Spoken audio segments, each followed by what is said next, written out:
बच्चों, मैं फिर आ गई आज आपके सामने एक नए वीडियो के साथ। लास्ट वीडियो में हमने बात की थी टेरिडोफाइट्स के बारे में।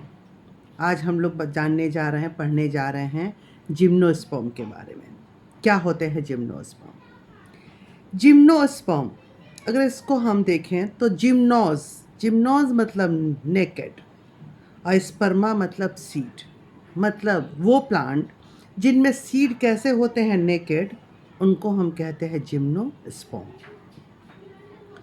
एंजियोस्पर्म में हम जानते हैं कि सीड कवर्ड होता है फ्रूट से, पर जिम्नोस्पर्म में फ्रूट नहीं होता है, ओवरी वॉल नहीं होती है, सीड नेकेड होते हैं। ओके, कॉमन एग्जाम्पल सभी लोग जिम्नोस्पर्म के जानते हैं, साइकस और पाइनस। गिनको एक और एग्जाम्पल है जो हमारी एनसीईआरटी बुक पे दिया हुआ है।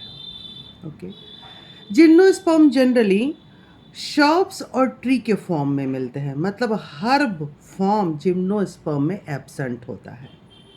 ओके, ये लार्ज ट्री हो सकते हैं, जैसे रेडवुड ट्री, आप सिकोया, ठीक है ना। ये सिकोया जो हमारा रेडवुड ट्री है, ये बहुत टॉलेस्ट ट्री है। जिम्नोस्पर्म के कुछ फीचर्स हम जानते हैं। इनमें रूट टैप होती हैं, मतलब इनमें टैप रूट पाई जाती हैं। स्टम ब्रांच्ड भी हो सकता है और अनब्रांच्ड भी हो सकता है। और लीव्स हमारी सिंपल भी हो सकती हैं और पिन्नेटली कंपाउंड भी हो सकती हैं। इनके रूट में हमको सिम्बियोटिक एसोसिएशन देखने को मिलता है। जैसे साइकस में हमको कोरलाइड रूट देखने को मिलती हैं। कोरलाइड रूट क्या होती हैं? ये वो रूट होती हैं जो सॉइल से बाहर आती हैं और इसमें नाइट्रोजन को फिक्स करने की पावर होती है। इसमें कुछ बैक्टीरिया रहते हैं जैसे नॉस्टॉक एनाबिना, और ये एटमॉस्फेयर के नाइट्रोजन को फिक्स करते हैं। पाइनस में माइकोराजिया पाया जाता है, ये एक फंगल एसोसिएशन है। मतलब पाइनस का सीड भी तभी जर्मिनेट करता है जब उसमें फंगल एसोसिएशन हो जाता है। ये भी एक तरह का सिम्बियोटिक रिलेशनशिप है। ओके, इसमें कुछ लीव्स होती हैं जिस पर कि हमारे स्पोरेंजिया पाए जाते हैं। मतलब माइक्रोस्पोर और मेगास्पोर जनरली हमारे जिम्नोस्पर्म हेट्रोस्पोरस होते हैं, और ये दो तरह के स्पोर्म का फॉर्मेशन करते हैं, एक माइक्रोस्पोर और एक मेगास्पोर। माइक्रोस्पोर और मेगास्पोर एक ही प्लांट पर हो सकते हैं या अलग अलग प्लांट पर हो सकते हैं। जिन प्लांट पर माइक्रोस्पोर होते हैं वो मेल, और जिन प्लांट पर मेगास्पोर होते हैं वो फीमेल।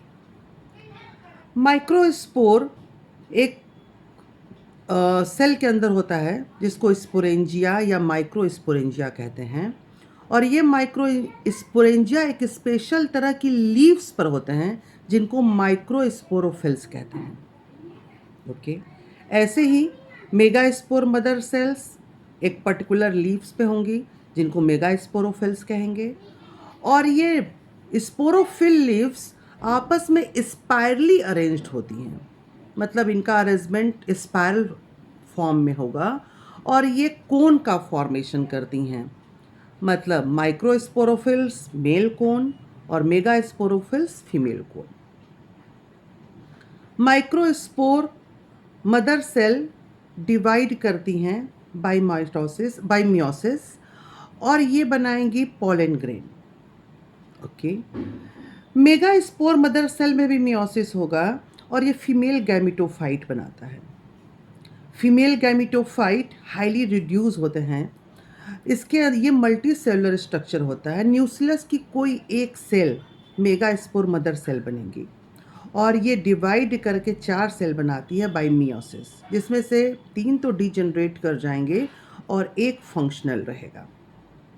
ओके, फंक्शनल सेल हमारा जो है वो फीमेल गैमिटोफाइट बनाएगा, जिसके अंदर फीमेल गैमिटोफाइट के अंदर हमारा प्रेजेंट होगा फीमेल रिप्रोडक्टिव आर्गन आर्किगोनिया। एक या दो से ज़्यादा आर्किगोनिया प्रेजेंट होते हैं, और ये ओव्यूल के माइक्रोपाइलर एंड पर सिचुएटेड होता है।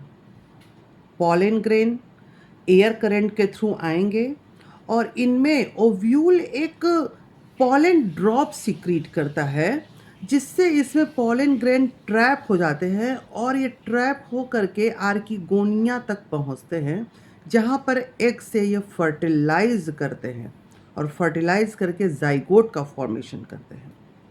ये जाइगोट से फिर स्पोरोफाइट बनेगा और इस तरह से इनकी लाइफ साइकिल चलती रहती है।